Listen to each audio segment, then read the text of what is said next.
You eat every single day. Breakfast in the morning, lunch in the afternoon, dinner at night, snacks in between, sometimes tea with biscuits, sometimes late-night cravings. Food becomes part of your routine, part of your comfort, part of your habit, part of your life. And yet, despite eating regularly, millions of people are gaining weight, not because they're lazy, not because they don't care, but because something deeper is happening inside their body.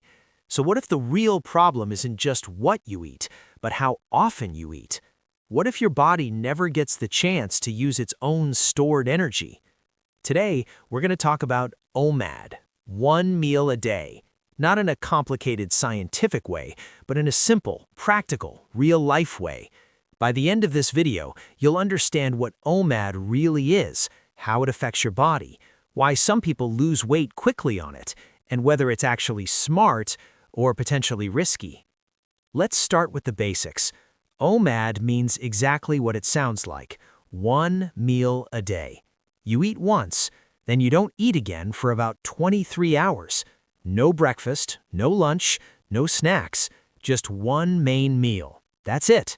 It sounds extreme at first, because most of us have spent our entire lives eating multiple times a day.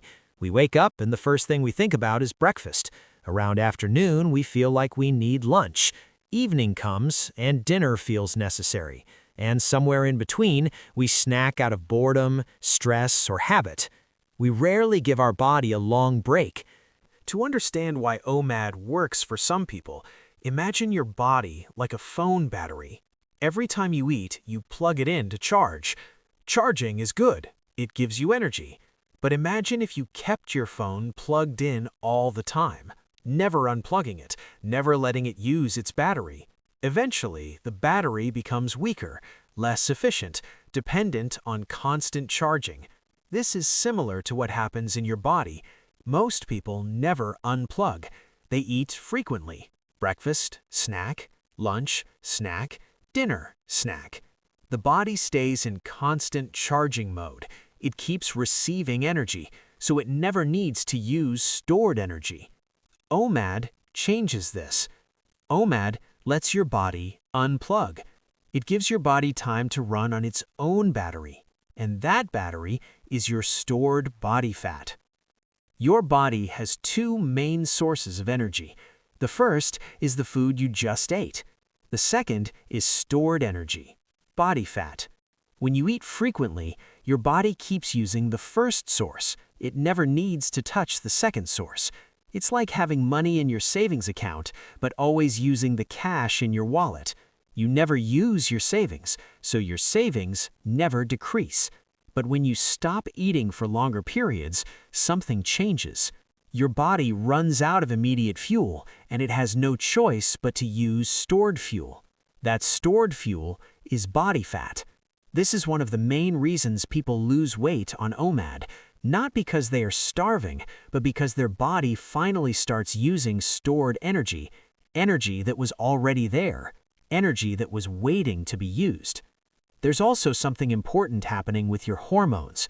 Every time you eat, your body releases a hormone called insulin. Insulin's job is simple. It helps store energy. Think of insulin like a storage manager. When insulin is high, your body stores energy. It doesn't burn it, it saves it. But when you stop eating for longer periods, insulin levels drop. And when insulin drops, your body can finally access stored fat. Imagine your body fat is locked inside a room. Insulin is the lock. When insulin is high, the door stays locked. When insulin drops, the door opens. OMAD gives your body more time with that door open, more time to use stored energy, more time to burn fat. But something surprising happens when people try OMAD. Hunger starts to change. At first, it feels difficult, very difficult. Your body is used to eating at certain times. Morning comes and you feel hungry. Afternoon comes and you feel hungry again, even if your body doesn't actually need energy. It's simply following a pattern. Your body expects food because you trained it that way. But after some time, your body adapts. Hunger becomes weaker, more predictable. Life becomes simpler. You don't need to think about food all day.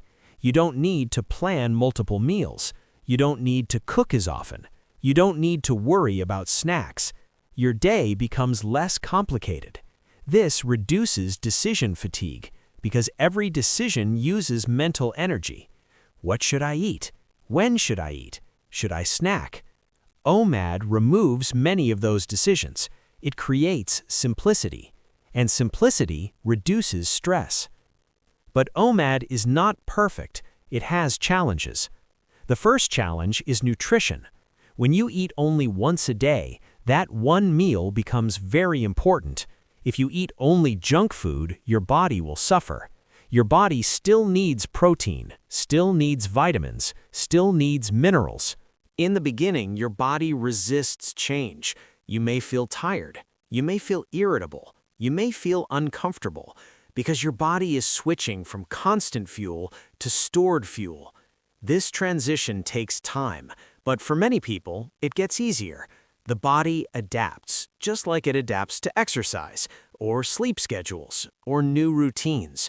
But because OMAD is not magic, it's not a miracle, it's simply changing timing.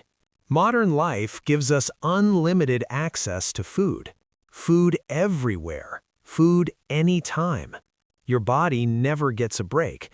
OMAD gives your body that break. Time to rest, time to regulate, time to use stored energy, time to reset. Some people thrive on it, others don't, and that's normal because every body is different. The real lesson is not that everyone should eat once a day. The real lesson is understanding how your body responds, understanding your patterns, understanding your habits. Because your body is not broken, your body is adaptive. It responds to how you treat it. If you constantly feed it, it stores energy. If you give it space, it uses stored energy. If you give it consistency, it becomes efficient. The real question isn't whether OMAD works.